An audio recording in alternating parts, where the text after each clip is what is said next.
ironically, in today's day and age, we are concerned about how many likes we get on Facebook or Insta or wherever. Do these likes mean anything? I'm looking for the meaning.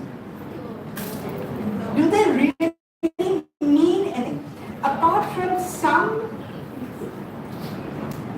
technocrat telling you that these likes are important, and then you just start believing that these likes are important.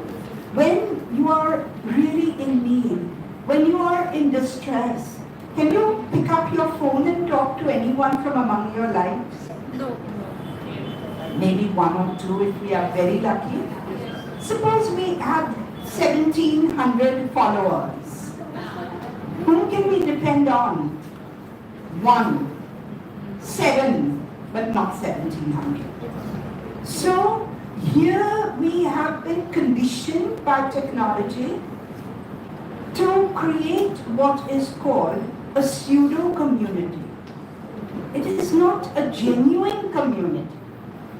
If I'm going to say your new dress looks nice and gives you a thumbs up on it, what does it really mean to you?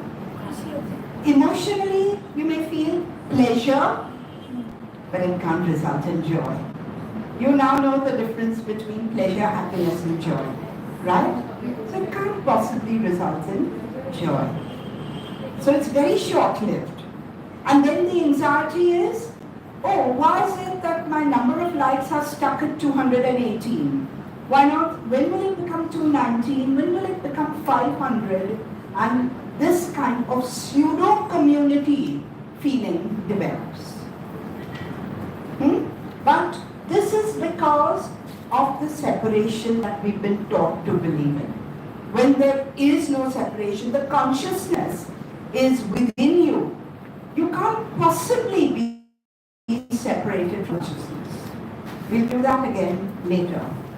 So that's the emerging ego. So by the age of 2, you ask a child, draw a picture of God, and maybe the child will draw somebody external, not maybe 2, a little later, maybe 3, 4. The child will draw someone external instead of within you. This situation gets worse as we grow up. By 8 or 10, we have a very residual connection between our personality selves and our higher selves. That's why, as I said, in psychology, S self designates the personality self. And with a capital S, it is the word that Western civilization uses for God, consciousness, whatever, the higher self. By then, you have already started internalizing all the consumer myths that you've been fed with. You not only consumer myths by consumer society, it's what is called by the critic Louis Althusser as the ideological state apparatus. ISA. Ideological state apparatus is the ideology that is fed to you through education, religion, society, and all other forms, all other influences around you. Remember, we said at one point that our entire unconscious is formed by the age of 7 or 8. By the age of 11, we are fast asleep on the wheel of our car. Because by then, we are controlled by our unconscious, which puts us on autopilot. It becomes our default system. So we continue behaving like that for how many years? By 7 or 8, it's formed. For the rest of your life, if you are not aware, you will continue behaving like that. And very often, it just gets worse. So, residual ego self-identity. By the time you are an adult, there's hardly any connection. God, consciousness, whatever, somewhere there, God knows, not sure. and we are alone. This is the alienated stage, the stage of separation. And this is the normal trajectory that all of us are going through. Now, what Jung says is that you can trace your way back. This is a Jungian psychologist, Eric Neumann. He says that because Jung said that you can trace your way back and you can come up to here, but maybe not completely here. Why? When a child is born to a state of unconscious wholeness. Unconscious. But when we trace our return journey through this kind of inner work and breath work and meditation and non-egoic service and other things, which we will now be touching upon, we come here to a state of conscious wholeness. Still that slight sense of separation between ourselves and consciousness remains. Those of us, those mystics who can actually reach this stage would be called Advaitas, would be called the Sufis, when the dancer and the dance become one.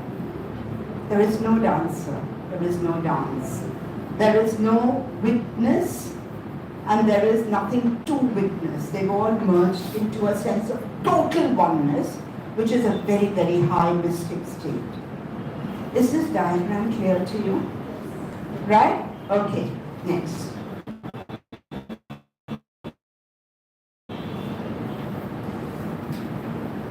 This is Abraham Maslow. You've all done Maslow as educationists? Yes. So Abraham Maslow believed that when your physiological needs, when your need for security, when your need for love and belonging, when your need for esteem is realized, then your final need for self-actualization also needs to be realized. As George Bernard Shaw said, you can't talk of philosophy on an empty stomach. So your basic needs need to be first satisfied before you come up. Now this has been severely criticized, but I'll come to that later. After that, Maslow called this mankind's hierarchy of needs. Let's continue. After Maslow, the hierarchy of needs was revised, and the new needs put physiological security, love and belonging. There is not a single human being, criminal, antisocial being, anyone who does not respond to love. They may have hardened themselves because of whatever situations in their lives, but the only thing that can break the shell is the power of love. Right? You may be in a very bad mood, but you may see a very cute little cuddly little pup coming up to you and you say, "Aww," and your mood changes. Or a little baby just waves out to you, smiles, and you're not in a very good mood, but you smile back and you are in a different state. Because unconsciously, as I told you earlier, love is not an emotion. Love is who we are. You remember I told you once that just bitch about somebody and how does it feel? And then say something nice about somebody and how does it feel? So your body is a test. And your body tells you you feel much nicer when you say something nice about someone. But how much of time we uselessly spend in criticizing people because we, what's the key word I'm wanting to use here? Because we judge them. We judge them, we label them. So that time is uselessly spent. I will give everything of myself. The other person has his or her own free will in his or her own snow bubble. Remember we did cherishment last time and how powerful cherishment can be. Those of you who were not here last time, please see the video.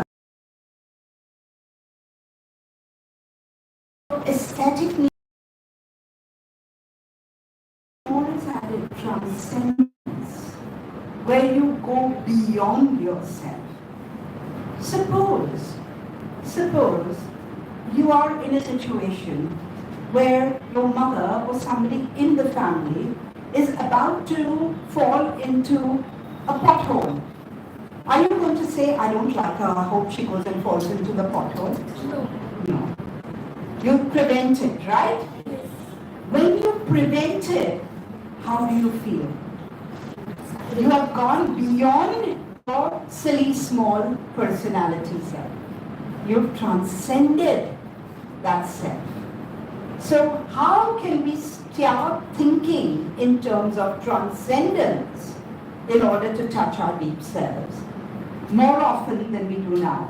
Of course, as I said earlier, this has been severely criticized in recent times because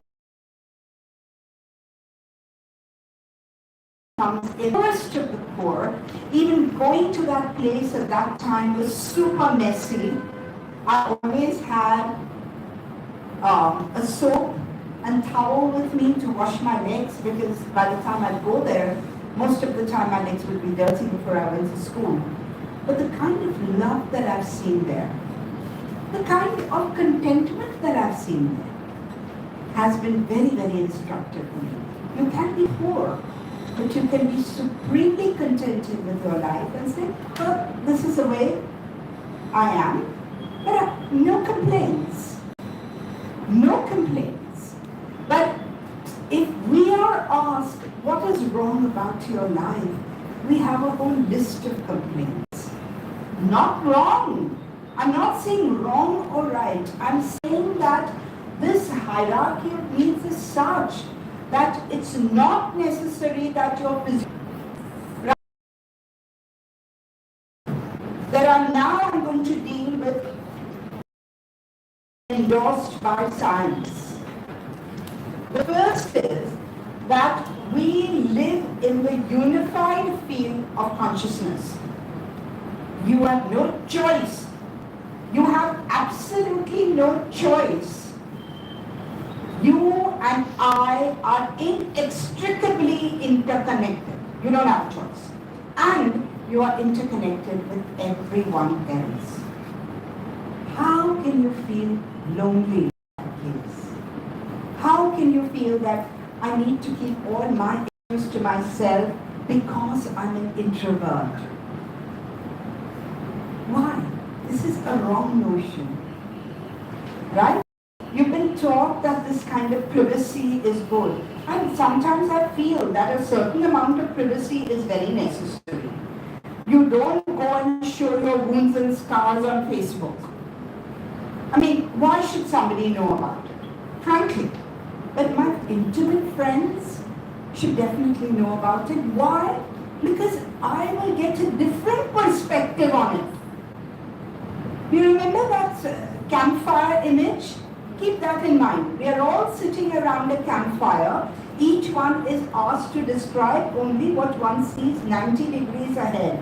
What you see is not what I see or what anyone else will see. Right? Unless you knock me down, then you can sit here and see. Ahead and describe.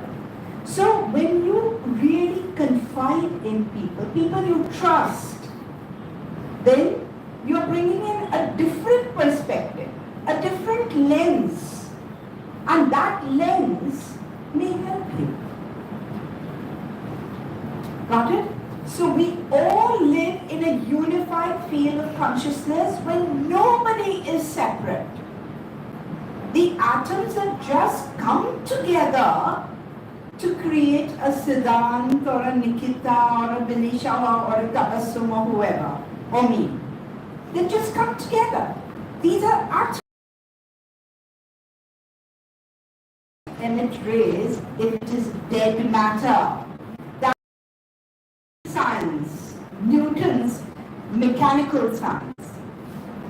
With relativity, time, space, everything is relative and everything is energy. So if I take a pen and throw it down in anger, there is a different energy from a pen I say, I just pray that I write the most beautiful novel that I've ever written with it. Of course, you don't write with a pen anymore, you write with a computer. Metaphorically. So everything is energy, and you cannot escape from that fact. The second is that we are all living in a holographic field of consciousness. Each one I'll explain to you as we go along. And the last is, our beliefs become the blueprint of everything we experience. Let's see each one. If there is any difficulty, students stop me and ask me. Huh? Truth one, we are living in the unified field of consciousness. We think of reality as only what we perceive with our senses. That is not all there is to reality. There are three types of reality. How many? Three types.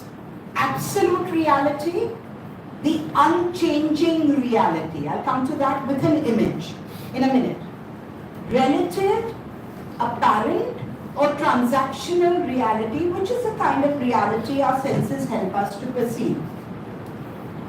And there is an illusory reality. We know this is only our daydreaming or whatever else. Let's take each one in turn. Absolute reality. We understand that duality is appearance. Just get this right. What appears as separate, as dual, is appearance. But non-duality, oneness, is reality. Got that? No? I'm going to explain this to you with this image of the wheel. The spokes of the wheel, imagine that as the reality that you are perceiving. When the wheel moves, it's constantly moving, it's constantly changing. But at the center, there is this point in the hub which remains still, which remains unchanging. That is absolute reality, your consciousness. Whatever name you want to call it. We did that earlier. So, what are we doing? We are pinning our hopes, our aspirations on the changing. We need to pin ourselves to the changeless. Making sense? No? You want me to try again? No? Again I'll try. Okay. Whatever changes cannot be absolute. Correct? Is your appearance at 20 going to be your appearance at 40, 60, 80 if you grow up to be? No. Do you know anything in life which does not change? Everything changes. And you say, oh, this is not the man I married, he was so different at that time. But you are so different also. Change is the law of nature. So everything around you is going to change. Like the spokes of the wheel. They move from one place to another to make the wheel turn. And spring gives way to summer and to autumn and to winter. Day to night. Have you ever, you love a vase, a cut glass vase, and suddenly it breaks. At that time, of course, allow yourself for a moment to feel sorry, but it's like, okay, it's like something transitory. Transience, changing is a fact of life.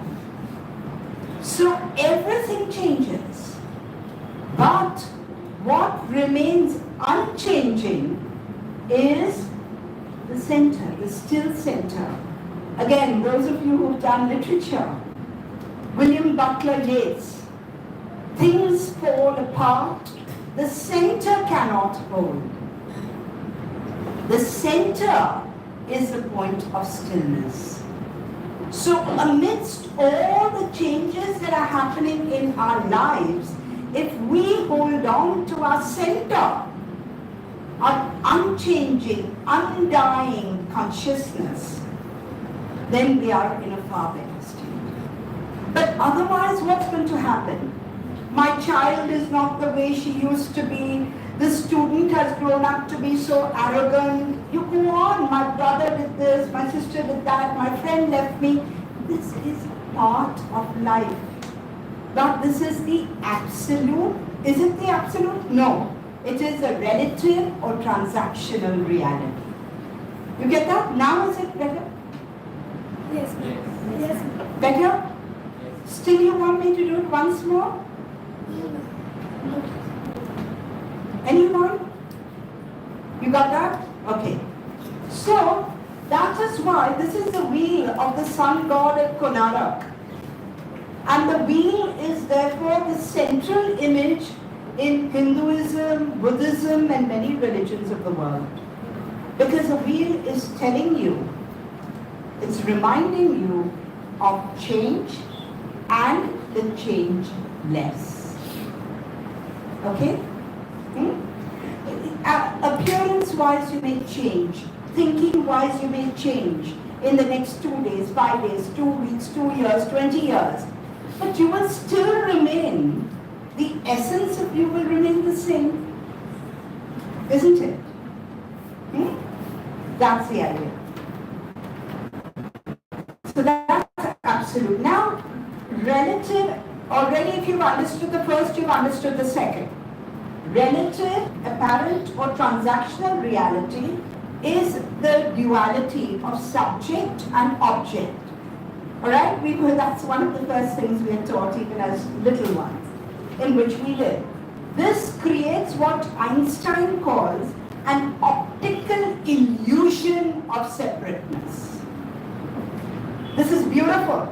Einstein called this the optical illusion of separateness.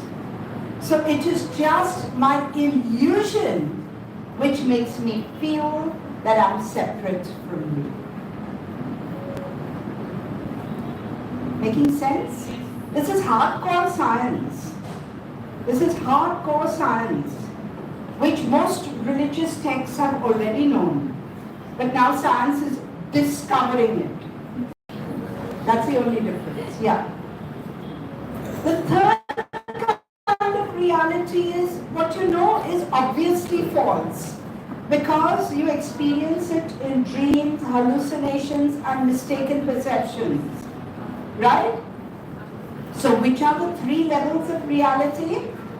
Absolute reality, relative, transactional, apparent reality, that's one, and final is illusory. If you understand this, only this one concept even, your life will become much more calm. You'll experience more peacefulness. Next. Okay? What is a hologram? Projection in miniature of the nail is analyzed there. The complete you is understood. Right? So, that is hologram. Now, every part, now just be with me for 2 minutes. Every part of this entire unified field of consciousness is connected to every other part. And each part mirrors the whole, WHOLE, on a smaller scale. Got it? Have you understood this? Each small part mirrors the whole. So one of the images that I absolutely love, and which I wish I knew calligraphy to be able to do it, is the image of a human body in which all the universes, animals, plants, everything happen to be there. There is a brilliant song by the scientists, world's greatest scientists like Mike Tyson and John and all, on the internet, which talks about this. The universe is in us. We are made of stardust. Now, when we have all of this within us, why do we keep thinking about ourselves as small, as limited. That's the third truth. We'll come to that. Is this idea of a hologram understood? That the universe is holographic. Therefore, each part is mirroring every other part. So we have all these, it sounds amazing to think that we have all the galaxies and the universes. Today we don't talk in terms of universe in science, we talk about multiverse. So we have all that in us. Got that? Yes. Right? Just therefore the poet, I'm sorry if I bring in a lot of poetry, but that's just my occupational hazard. To see the world in a grain of sand, said Blake. And heaven in a wildflower, hold infinity in the palm of your hand, and eternity in an hour. Time is a concept, and William Blake knew this in the 17th century, early 18th century. That was his mystic vision. And he's just one of the many. You read the poetry of Rumi, for instance, one of my favorite poets, and he's now among the most loved poets in the world. Rumi is constantly talking about this. I've got poem after poem which I absolutely love, but which I can't do just now. This is enough. To see heaven in a wildflower, again reflected in the palm of your hand, because time is relative, and for past, present and future all exist only in the now. It is only a concept of past and present and future. The only reality is the present, and eternity in an hour. Brilliant! I just love these lines. That brings us to the third truth. Our beliefs create our experiences. The choices we make as individuals. Now I'm going to stop here. Think of 5 beliefs that you have. What do you really believe? Try and not keep it personal this time, but you could say, I don't believe in God, I don't believe in, the country becoming better, whatever it is. Just put down 5 beliefs.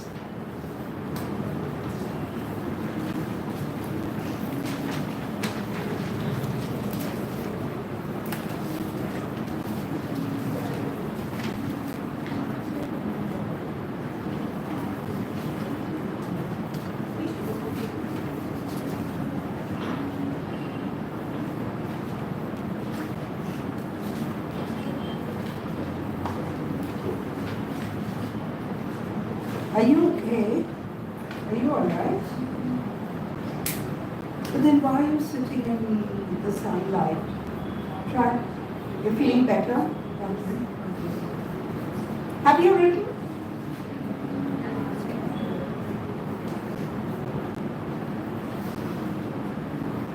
You can use any of these words also. Yeah.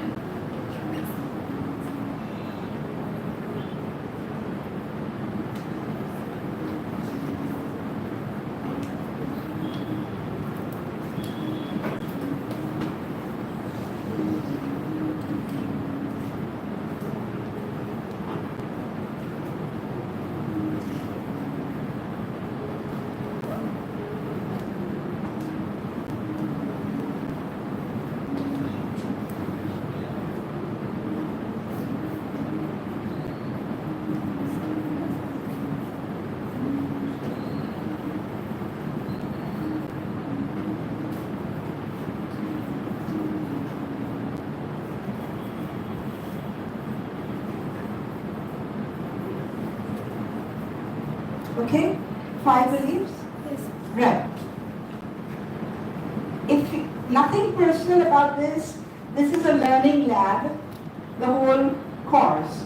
Would anyone like to share 5 beliefs? People who don't normally talk up or speak up in class. Please, I would like you to speak up in class. This is, as I said, a learning lab. Anyone would like to share? Just put your hands up. Yeah, okay.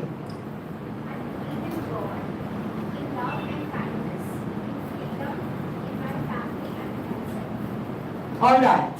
Did you hear her? Yes. Okay. Somebody else? Okay, Binish. I believe in God. I believe that I will accomplish everything on my mission world. I believe that things will get better and nature will take care of the bigger picture.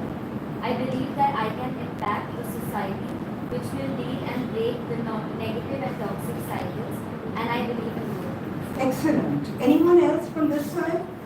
Okay. I believe that with peace and love we can unite. I believe that India needs more year to get developed. I believe that this course is helpful for me. I believe in God, kind and helpfulness, and I do not believe that technology will take over teachers' role.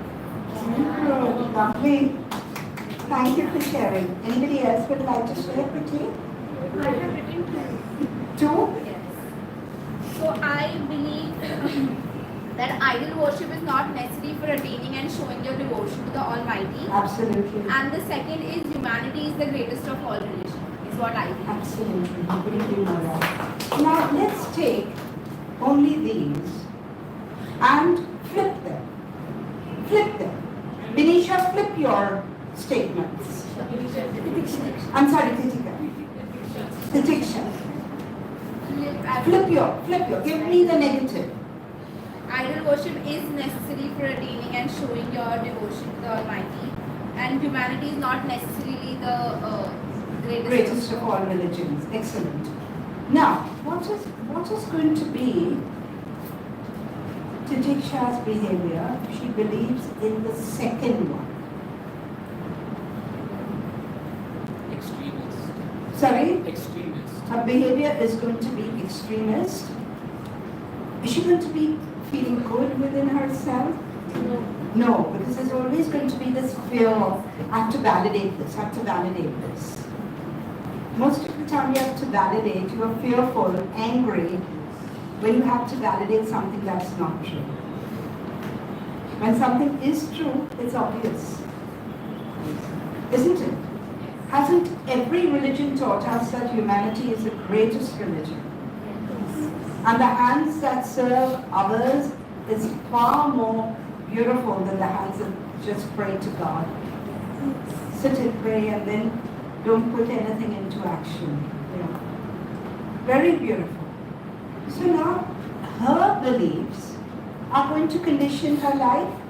Vinisha's beliefs, her beliefs, everyone else's beliefs will really condition the way you look at life.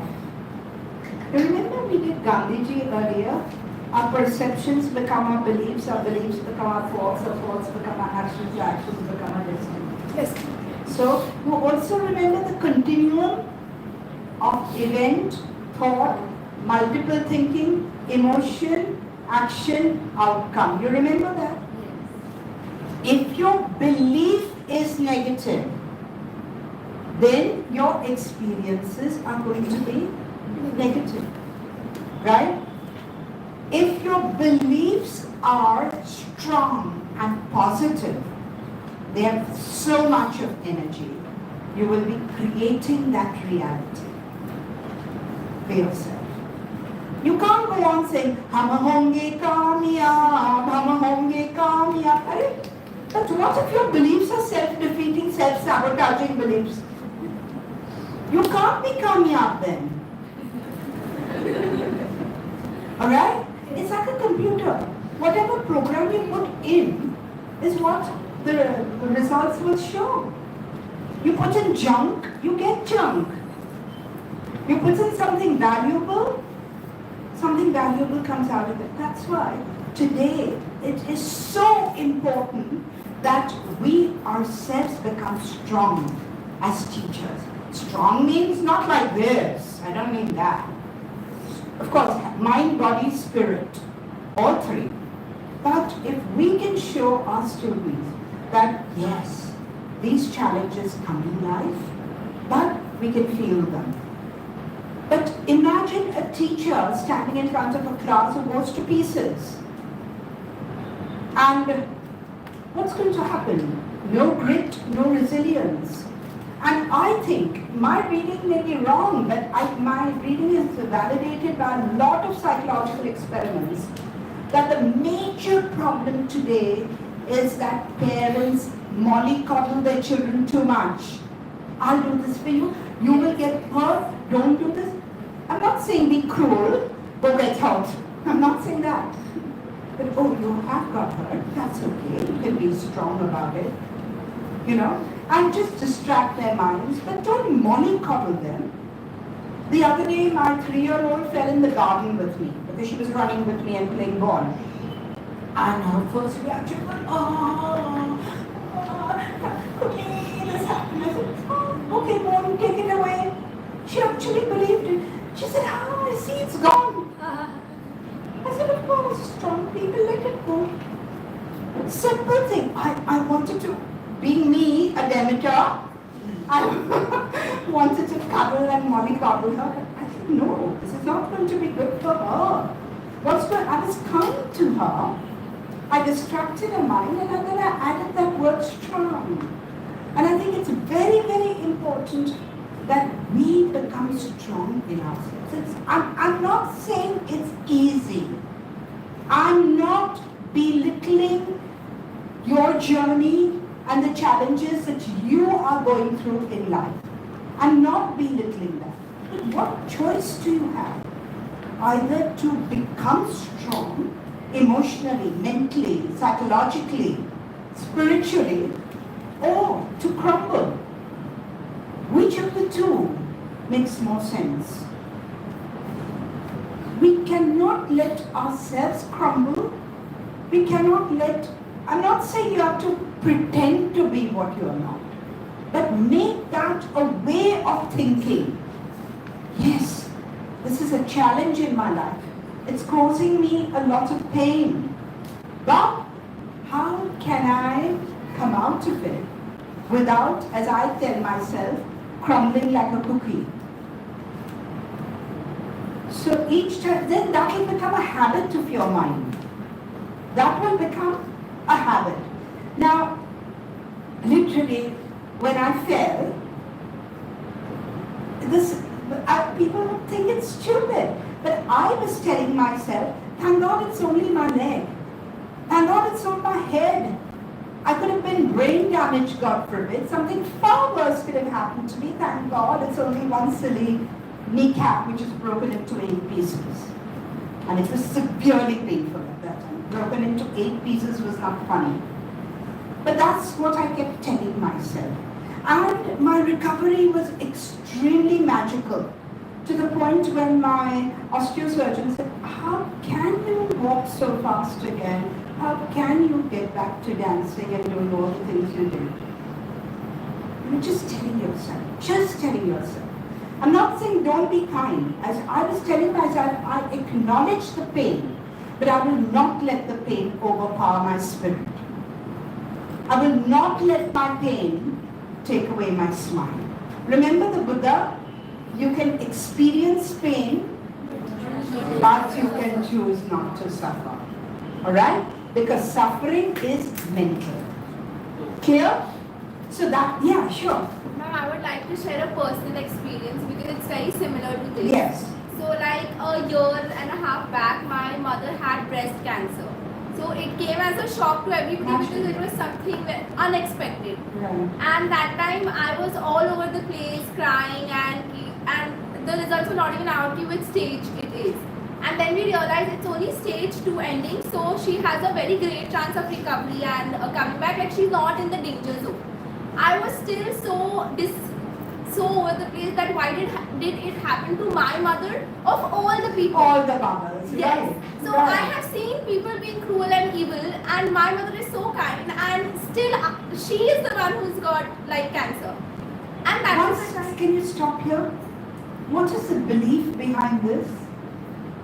Why people No, a belief. Yeah, why is correct. Something else. Why do good Why suffer? Why do good people suffer? What is one step back? Go back.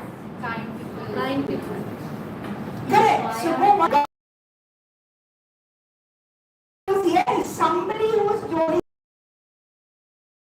this is our misconception of God. God is neutral energy.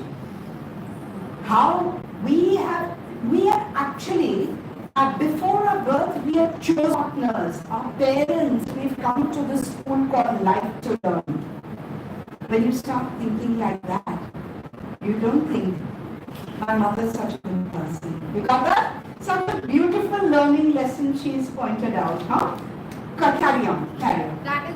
That is the time she pointed out to me that it could have been worse. I could have been in a stage 4 where recovery was not even an option.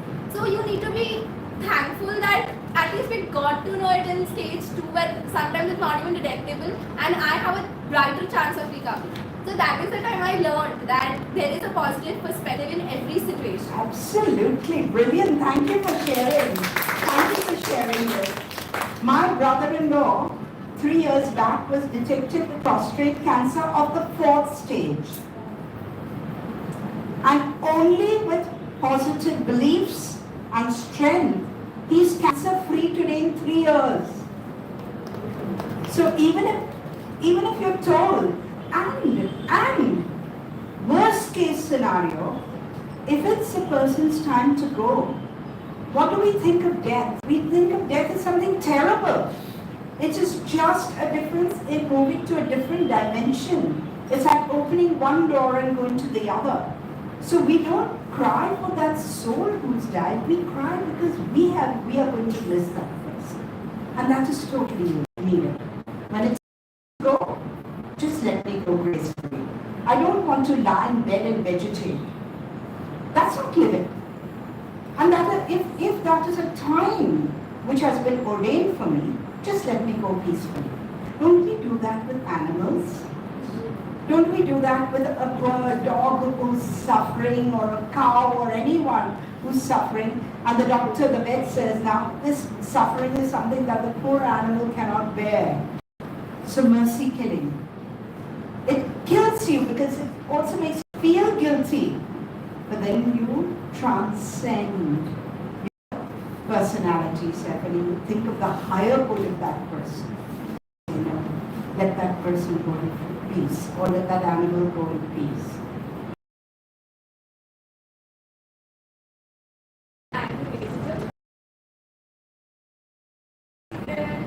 Devotion to individualism. So you individually when you're really contented and happy. I also believe in the American God eagle, which is the national god of America, as it has strength, as it depicts strength, courage, and faith. Okay, let's take each one. You don't mind that? Sure. Okay, let's start the first one. Anti-racism. I believe in anti-racism. Anti-ageism. Racism. Anti-racism. If she believed in racism, what would be her attitude? Ethnocentric. Correct? Where other people of other races are to be completely, this way I am, I just can't do anything about it. I can't improve. Rather than an empowering belief. Great. Equality. I don't believe in equality. We constantly say democracy is all about equality, liberty, equality, and fraternity. Imagine if somebody came and asked for something that you hold very dear. Would you practice it then? Homosexuality. Remember that if you check yourself, you can still respond with magnanimity. Great. Next. Happy things in life. Small happy things in life. If she believed in the reverse, I just want to be a multi or nothing at all. You see how her state would be? Yeah. Devotion to individualism. Devotion to individualism. Certain amount of individualism is necessary. As I say with my sourceful intelligence also, we are all entirely unique and we are one. But individualism, if it's carried to an extreme, Or if it becomes obsessive, then it's just me and my alone. I could care less for you. How many of you have heard of YTN cards? YTN cards? No? This is a concept which was started by a businessman, where he felt that children today are forgetting to be kind. So, it's a complete business proposal. Huh? He created blue cards. And if I do something kind to you, and you say thank you to me, I say don't thank me, take this blue card, and you do something kind in return to someone else. So it's a sweet concept. A sweet concept. So I like the concept, but I mean, why do you need a blue card? Kindness is our nature. But if we are extremely individualistic, we become unkind. Yeah. And the American bald eagle, which is the American. Now this is again very interesting. The eagle. What? Yes. The eagle is symbolic, as she said, of courage, of scaling new heights, etc. Anything problematic with this image? What? What? What is problematic of this image? You can look at yourself instead as well. Right? Yeah, but if You're I see projecting it myself outwards. as a powerful eagle, then am I not going to be, isn't this a very empowering, self-empowering image? What do I see as a big problematic about it? Can you guess? Yes? I'm not sure, but we are trying to project ourselves as somebody else, show us as bigger. But being powerful is a good quality, right? You can be powerful and not compare yourself to an eagle. All right. Comparison is what you're looking at. Now, if we think of this as a metaphor, if you keep that image alone in mind, you become so obsessive that you will not tolerate weakness in yourself. But it's important to also tolerate your weaknesses and to show compassion towards your, isn't it? The Native Americans, they believe that for 500 years, the eagle flies into the world. And for 500 years, the condor flies into the world. And the eagle is symbolic of all the yang values. And the condor is symbolic of all the yin values.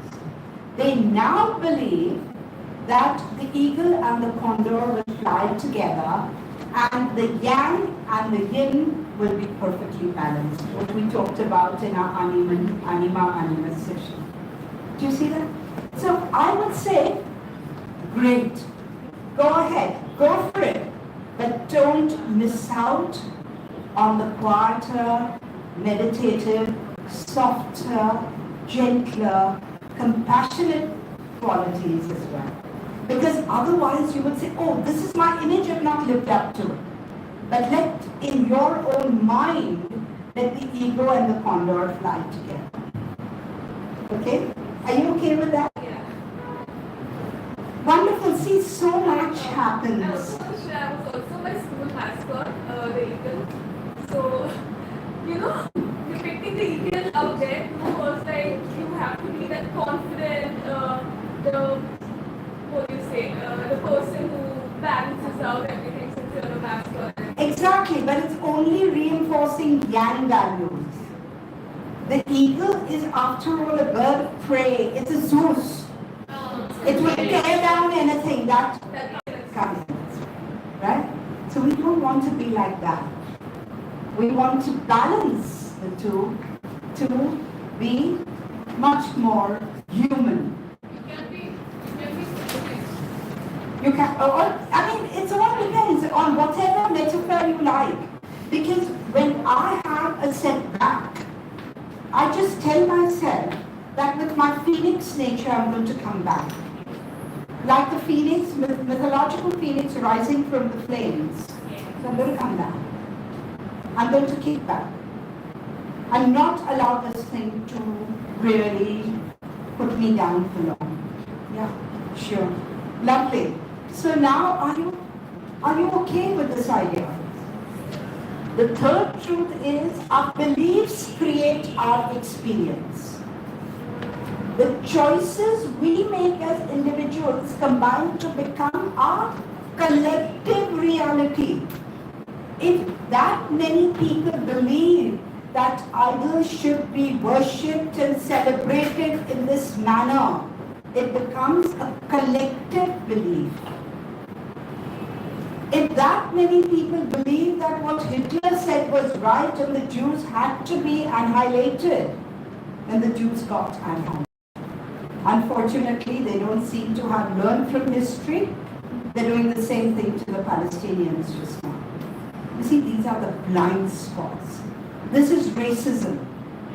This is where racism comes in. You never, never, never bring up a child to hate. Never. Again, I'll give you my own example here before we move on.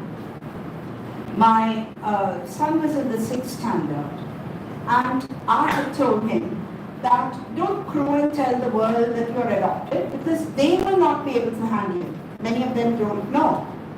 But of course, when you tell a child don't do it, the child will do it. So when he was in the 6th standard, he told his best friend, his biggest secret, that I am adopted. And that boy, who loves him to bits, got up on the chair and announced it to the class.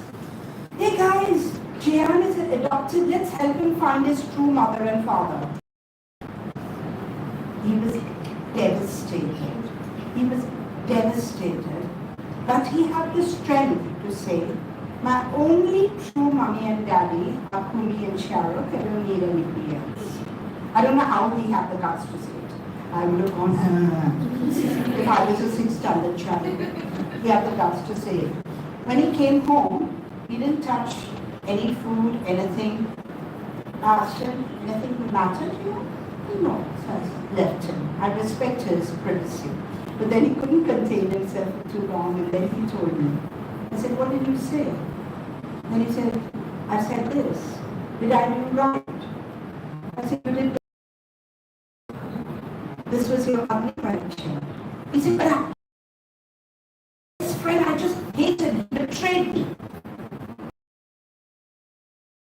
Life has not taught me what adoption is. The other day, you came home to me, why are these people, why is this child's parents, why are they divorcing? What did I tell you, Jian? You don't know their reality. Abhay doesn't know your reality. And by God's grace, till today, they are the best of friends. Never, never, never teach a child to hate. And don't hate yourself, because you're in your snow globe. Now you understand, you're wise, you understand things better. Is this point very clear? This is a very powerful thing. If you change your beliefs, you will change your story, you will change your life. Tell yourself the wrong stories, disempowering stories. From today, don't use the word I can't as long as possible when it comes to, as far as possible when it comes to anything good. I can still confidently say I can't consciously harm someone. Use can't in that sense. But when it comes to something that you feel you can't do, that's okay. You can't do everything. Then think, how can I master it? What skill set do I need? Now, if you sit and say, I just love dancing, but I'm so shy, I will never dance. Nothing will make you a dancer. But then you say, I will choose a classical dance form, which is very graceful, which is highly respected, whether it be Kathak or Bharatanatyam or ballet or whatever. I'm going to choose that dance form and I'm going to learn how to do that. You can't sit at home and then say that. So you have to acquire the skill set. Oh, I don't have any business sense, that's why I'm suffering it. Go and enroll in a course. Do something about it. Don't sit and say, because nobody's born with business sense at birth. You acquire it. How will I, then the next step is, how will I do business ethically? Without the cutthroat competition. How will I do it ethically and succeed? So each time, you're giving yourself a challenge. You're raising the bar. And then you are achieving it. So it's a win-win situation, isn't it? Again and again, I have done seminars on beliefs. Complete seminars. And the older the person is, the more crystallized are the beliefs. So very, very difficult to break down. And if you're doing it with the corporates, oh my God, it's a different story altogether. But it happens. It happens. Okay? So I believe in compassion. I believe in freedom. But then if I believe in it, I don't believe in it only for myself. I don't want others to show compassion to me. I will also show compassion to others, right? So the belief involves everything. Is this clear? Any doubts, any worries? Anybody wants to say anything here? No? Let's carry on. Now, again, this is something very powerful. Spiritual intelligence is now regarded as the ultimate intelligence. Unfortunately, the word spirituality often gets mixed up with the word religion. Religion is like the outer skin of a banana. The fruit is spirituality. So your outer skin may be green and mine may be yellow and somebody else may be red. But it's what matters there is the fruit. And I think I mentioned this to you earlier. At the level of the higher level of thinking, all religions are saying the same thing. So rituals and practices are literally like primary school. And Vedanta, Hinduism Vedanta, Islam Sufism, Christianity, Christian agnosticism, my own religion, Zoroastrianism, Ilmakshu, every religion of the world, Buddhism, Mahayana, Hinayana Buddhism, Zen, at that level they're all saying exactly the same thing. Exactly the same thing. And that is spirituality when you understand the oneness. And now this oneness is valorized by quantum physics. Okay? So this is the ultimate intelligence, and this is the name of a book by Dana Zohar and Ian Marshall. Not a very great book, almost. It's a good enough book for starters. But then you also have a whole lot of other people, thinkers and scientists all over the world who've written on spiritual intelligence as an ultimate intelligence. Okay? Yeah.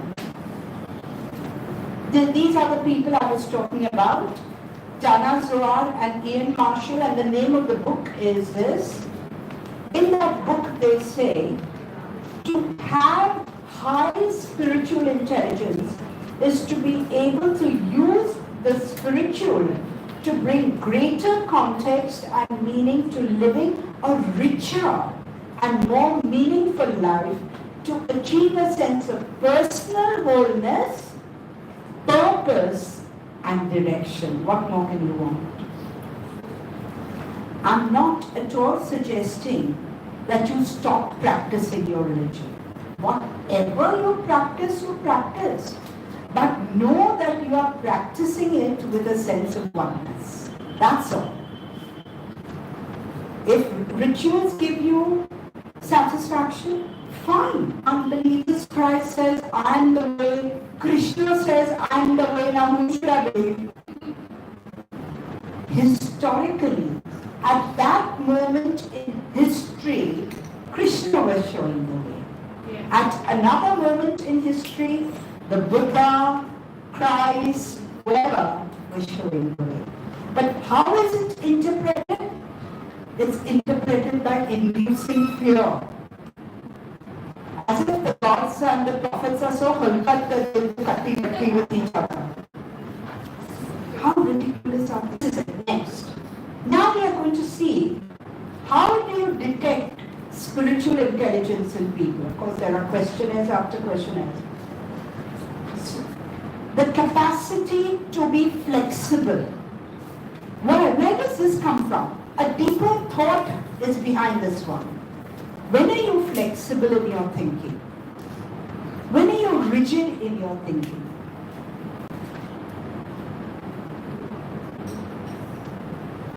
When you are accepting of other people. Yes, definitely. But when you're rigid, what you're saying, I'm right. My way or the highway. What happens here? It's that belief you pour into your ego cup. Remember that archetype? Yes. Huh? It's a belief. When you're flexible, you're saying, I think I'm right, but maybe. The maybe changes everything. Otherwise, she didn't accept my thinking. I made a suggestion in class and she didn't accept it. Maybe somebody else's suggestion was better. So what? You get that? Huh? So, yeah. Does this also mean being flexible, that I understand you have a different perspective, Of but course. this is my perspective? So Yes, of course, of course. We don't have to come to a resolution of which one is better. What did we say last time when we did the snow globe? When we did real dialogue?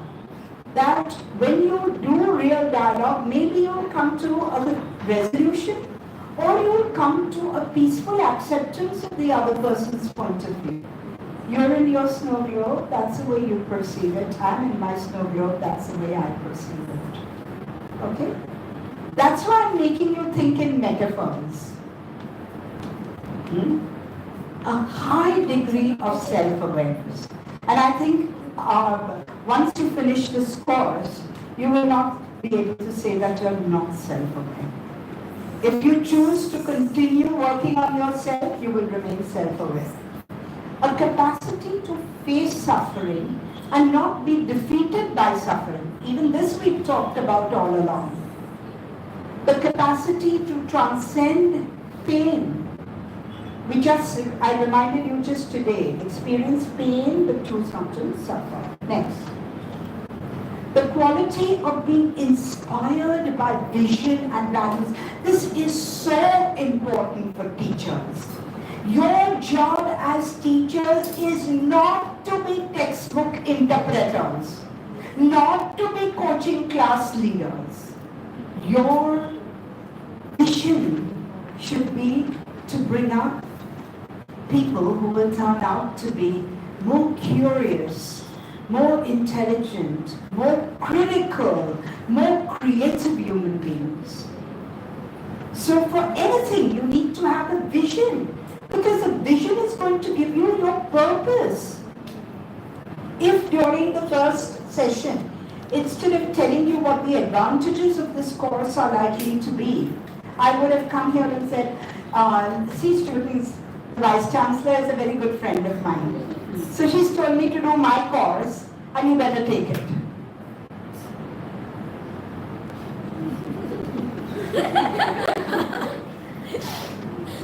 Would you have done that? No. It's the same psychology which is there in marketing.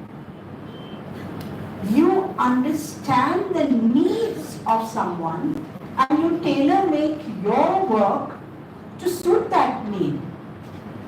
Right? Why do we have dresses in different sizes? Dresses are not just made, just one size fits all. Let's make a tent. A tent will fit everyone.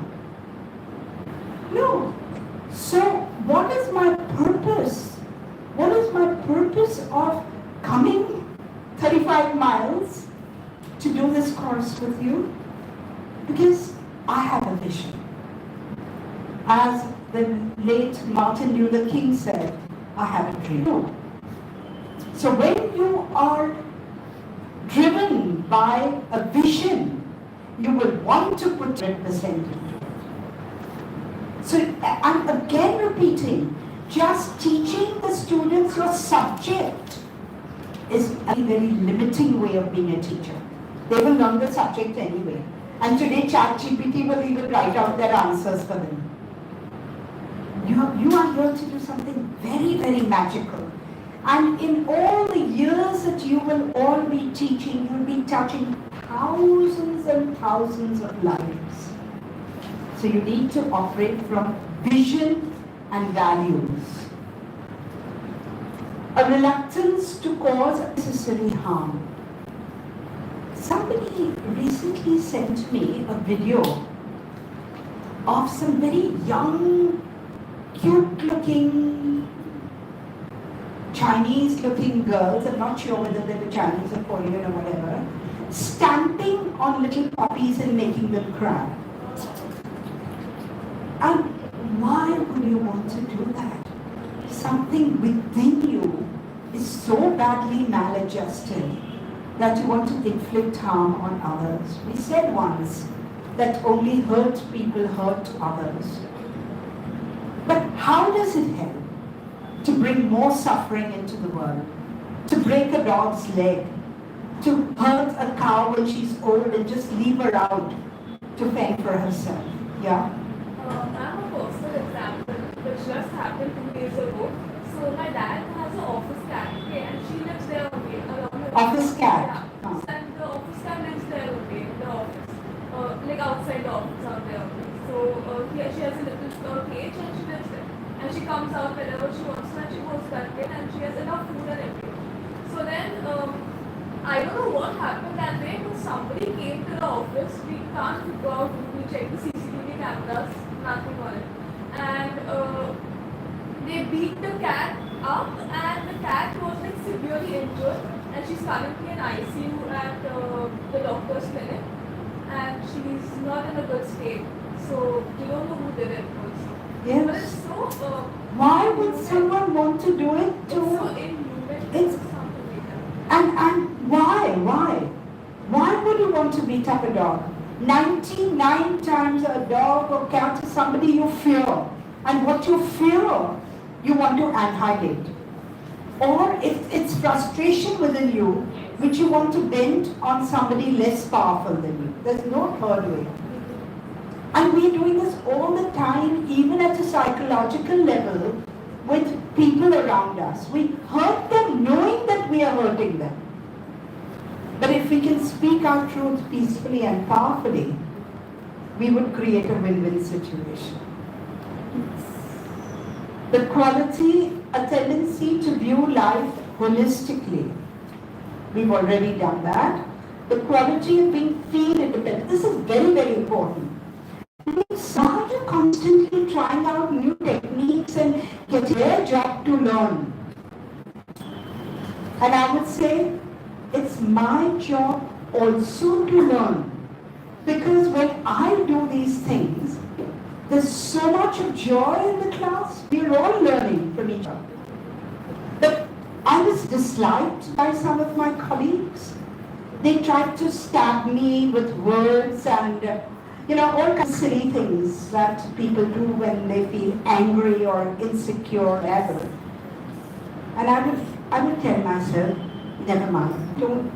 I don't worry about what they have to say about me. I need to just do what I'm here to do. And if I can create a happy situation and make my students love literature and not do only that one novel that they are prescribed, but then look at other novels and look at the differences in opinions and movies and videos and ballets which have been made out of that and all kinds of things, and it's a win-win situation. I will quietly do what I have to. But honestly speaking, when I was first asked to become the head of the Department of English, there was fear in me. They are never going to listen to me.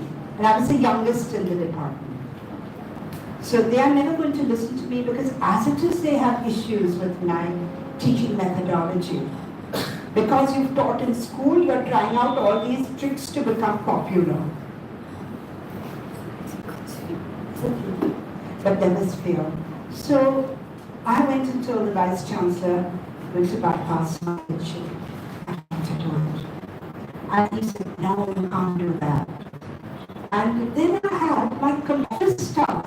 They said, ma'am, there are all Marathi speaking people in my office, in the English department.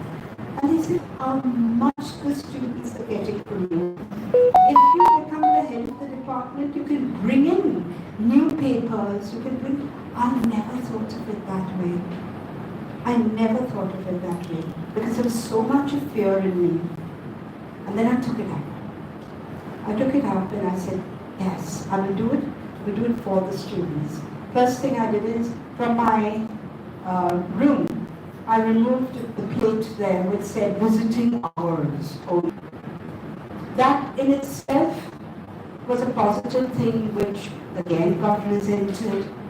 Everything I did, met with resentment, resistance.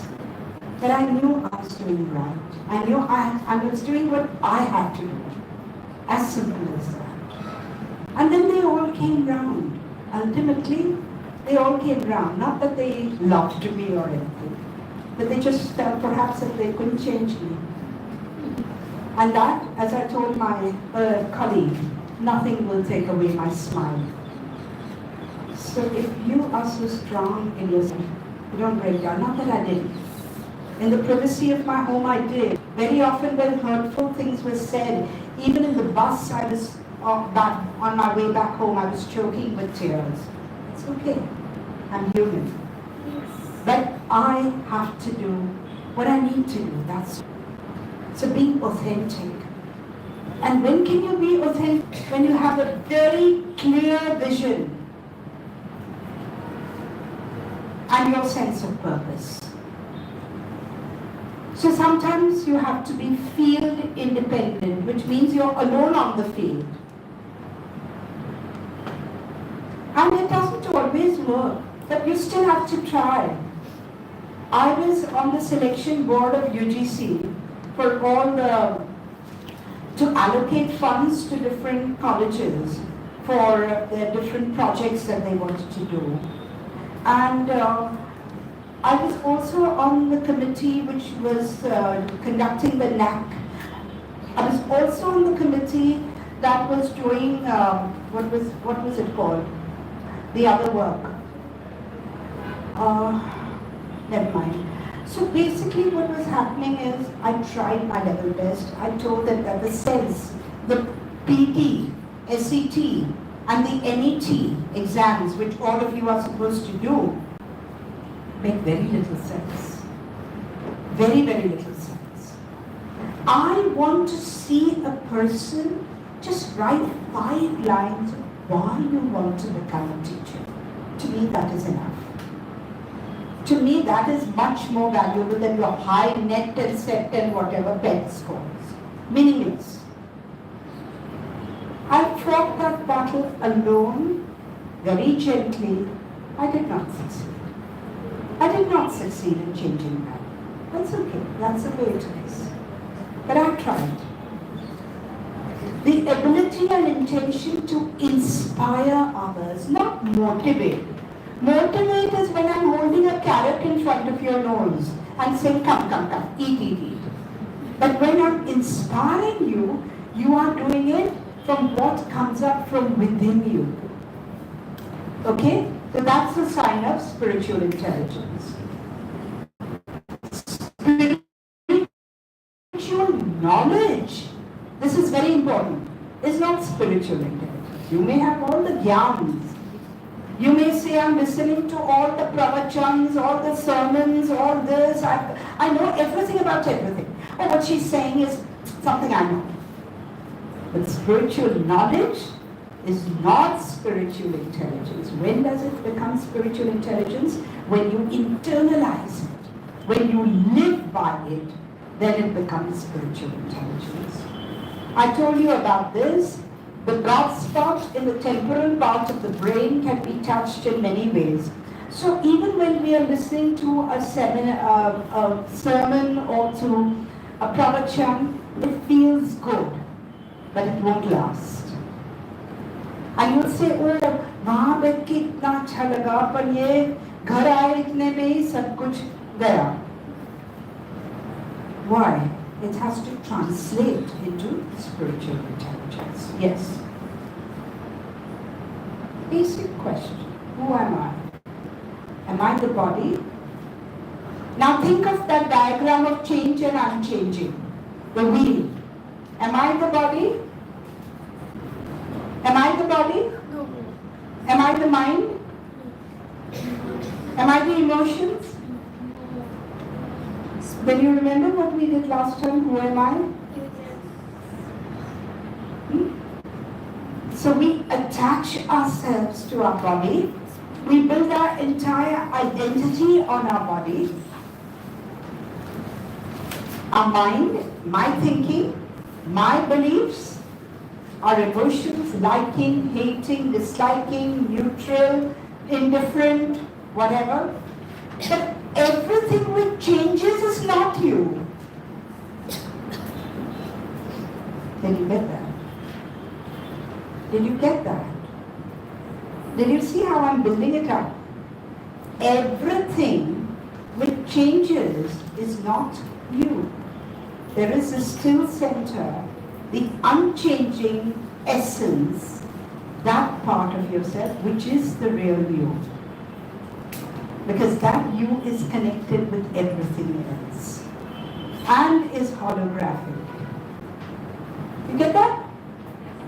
You get that? No? Okay, I'll try again. Everything which changes is part of your apparent, relative or transactional reality. Correct? Does your body change or not? So is it absolute reality? No. Does your mind change or not? So is it absolute reality? No. Do your emotions change or not? So can that be the real you? No. Then who is the real you? The unchanging consciousness which is connected to everything else and which is holographic in nature is the real you. But this can't be an answer. An answer will do nothing. You will have to experience it. That is when it becomes powerful.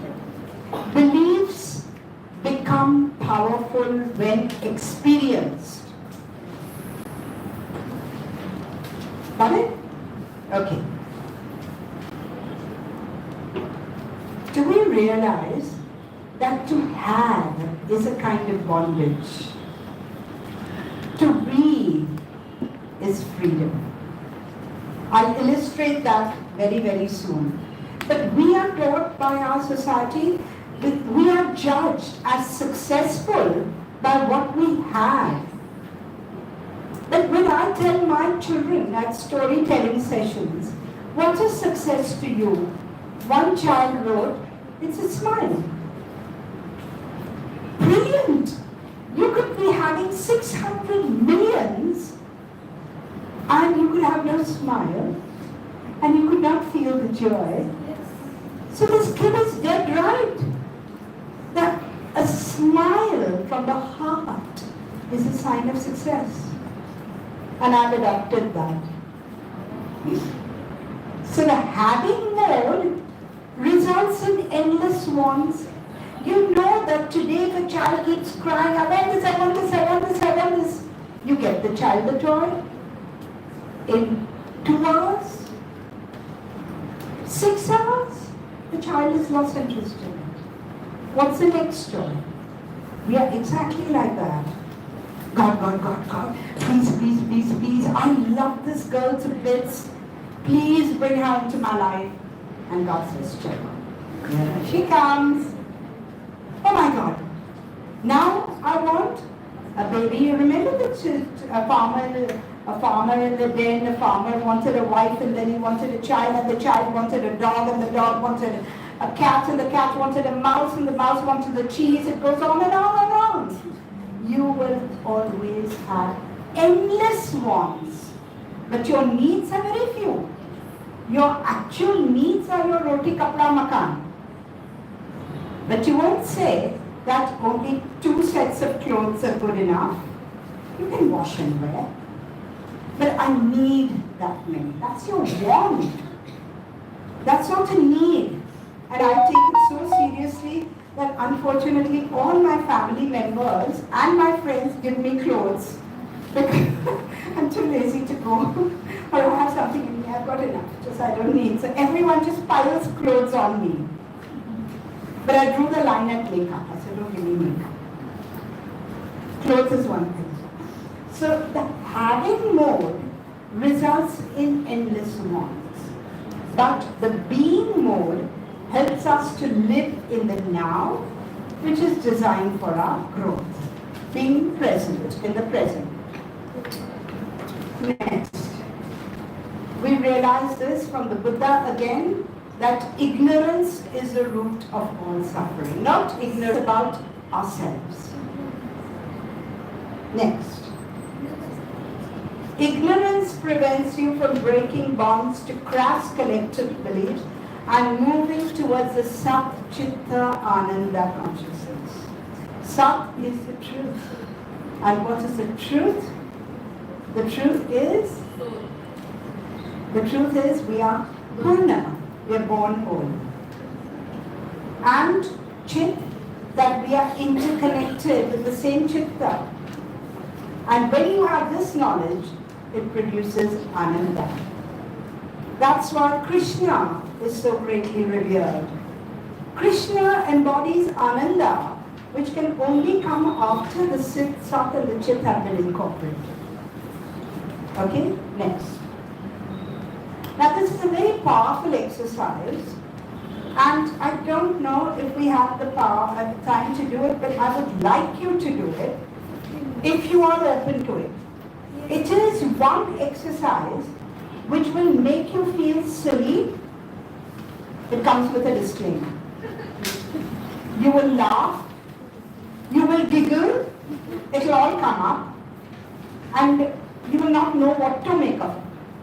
Because in this exercise, all you are supposed to do is to gaze into the eyes of the other. It's a very powerful psychological exercise. If you're willing to do that, we can do exercise for feeling oneness.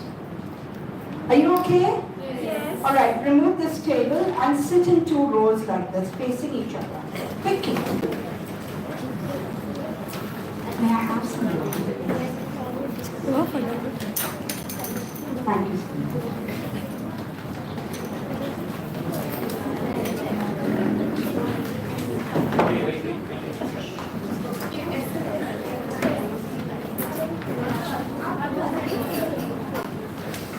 Just quickly, without thinking too much, just sit facing each other.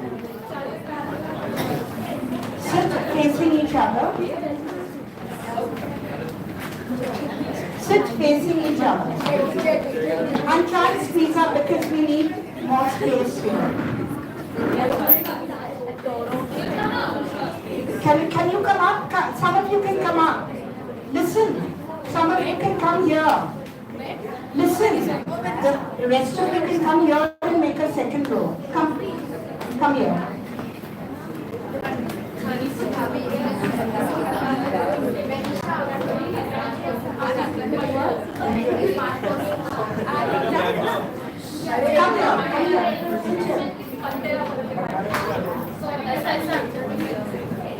Don't squeeze up. Come here. Not going to buy.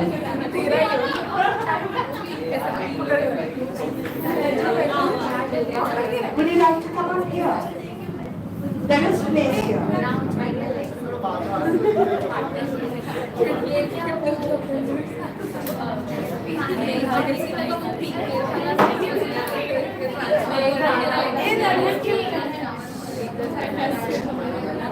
You can come up here with somebody.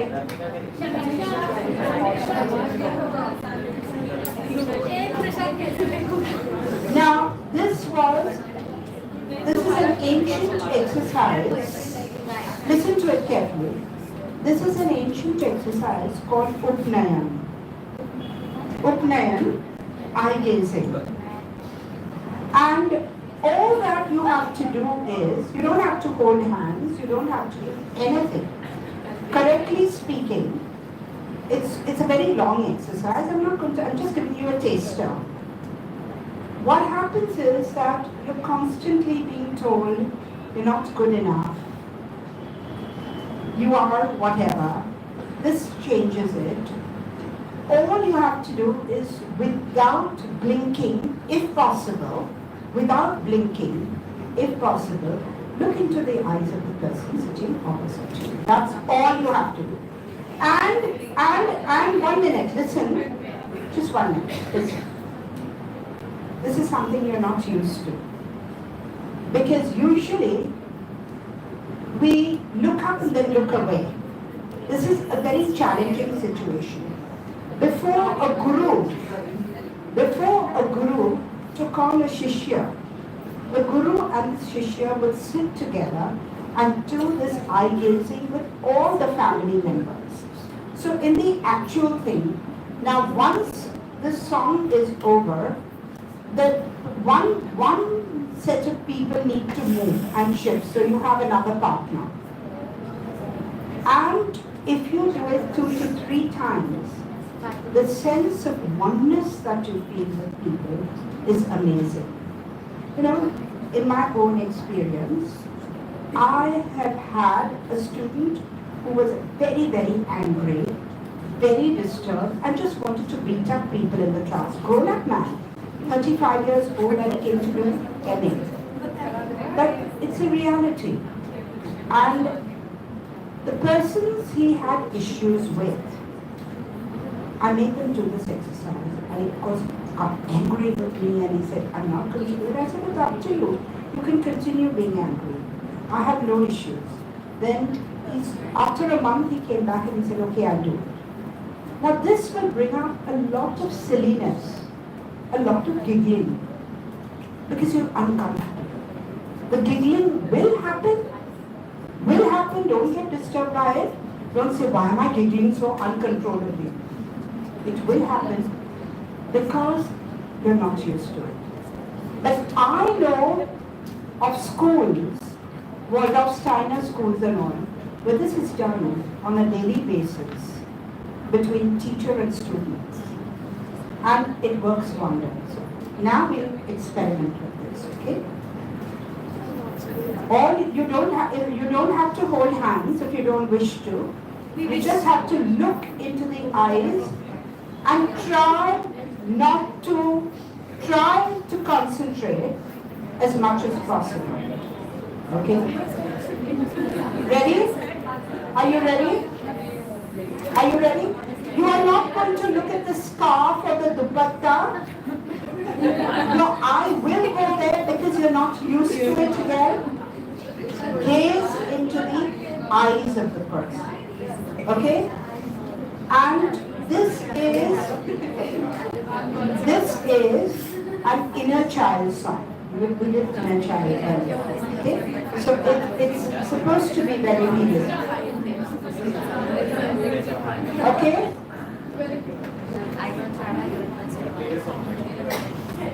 No, I'll sing it. I'll sing it.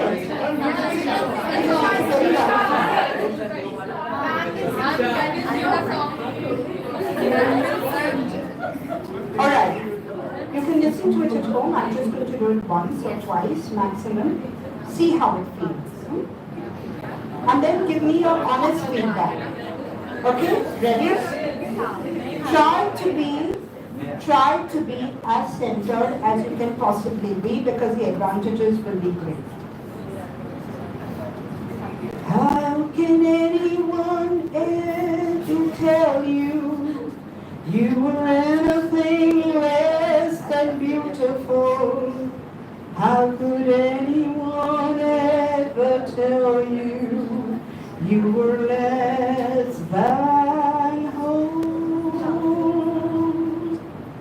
How could anyone fail to notice that your loving is a miracle? How deeply you're connected to my soul.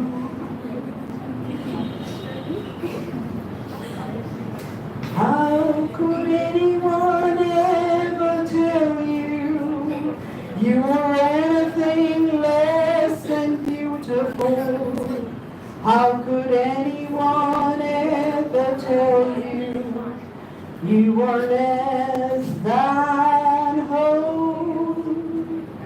How could anyone fail to notice that your loving is a miracle?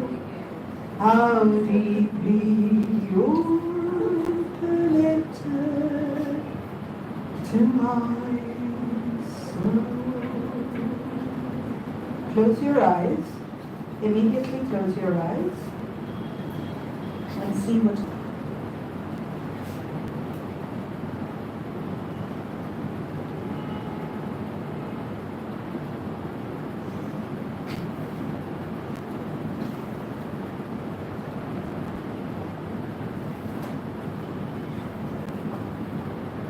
Think for a moment only of the last line, how deeply you're connected. Gradually open your eyes. Ideally speaking, as I said, it would move to the next person and the next person. But I just wanted to give you a taster of this. We can get back to it.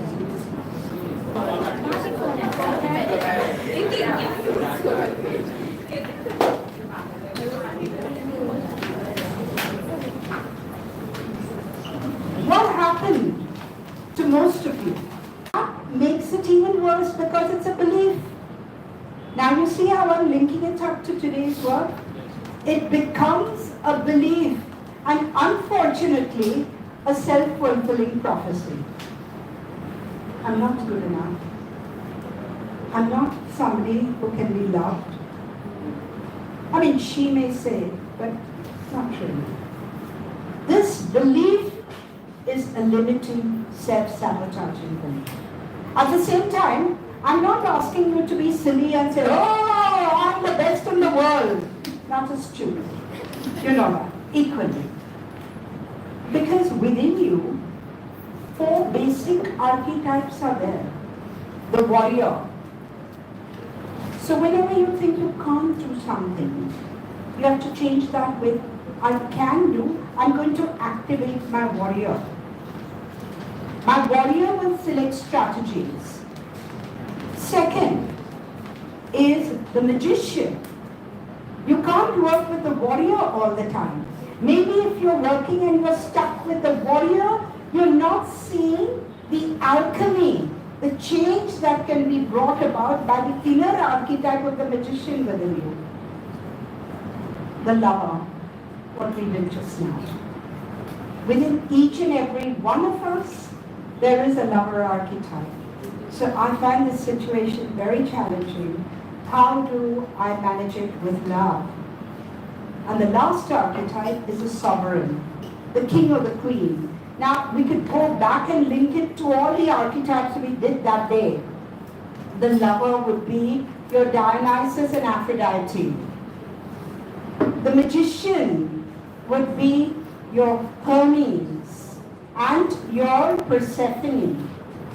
The warrior would be the Aries and your Athena. And the last one, the sovereign, could be Zeus and Hera. But when we talked about the archetypes, we talked about the positive and the negative. In you, when you are facing a challenge in life, bring up the positive aspect consciously. So what would a Hera do in this situation? She's a queen. She's going to remain the queen, come what may. So how can I hold my sovereignty? Without, of course, always there has to be ethics at the base of it. That is how you grow spiritually. And it's not rocket science.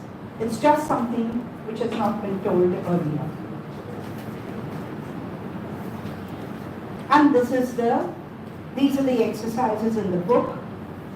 You can do that. And I'll quickly conclude with my personal example of how I was taught to think at a very different level at a very young age.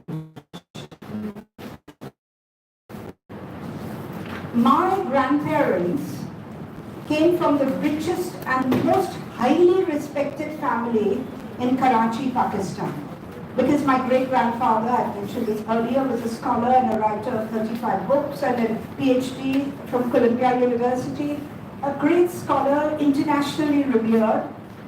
When they came here, the partition happened and they lost everything. So they became desperately poor by the time I was born. Because my mother was ill most of the time, I was brought up by my maternal grandma, who in my story is Mamaji. I've written a story, it's part of what you have. Please look at the stories very carefully. Those stories are going to be part of the formative.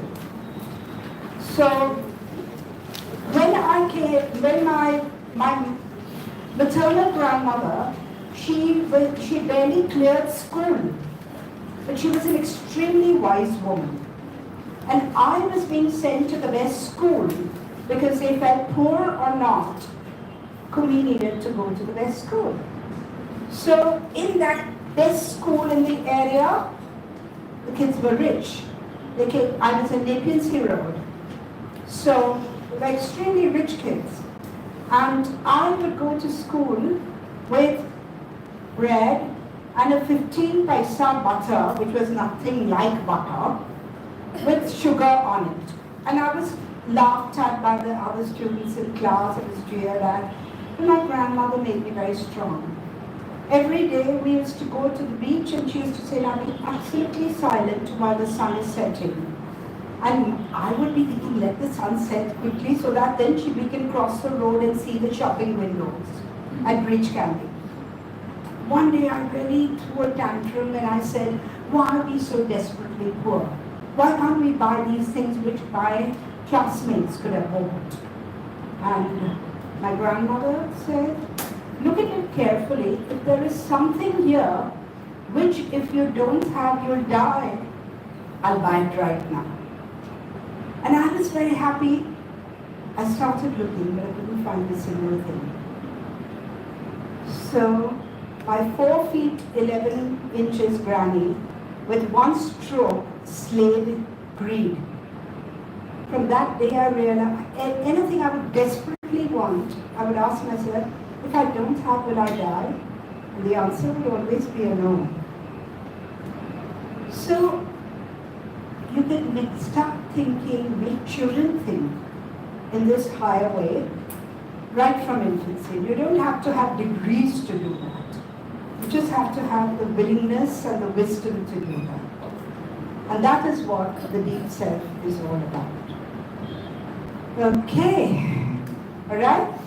Thank you very much.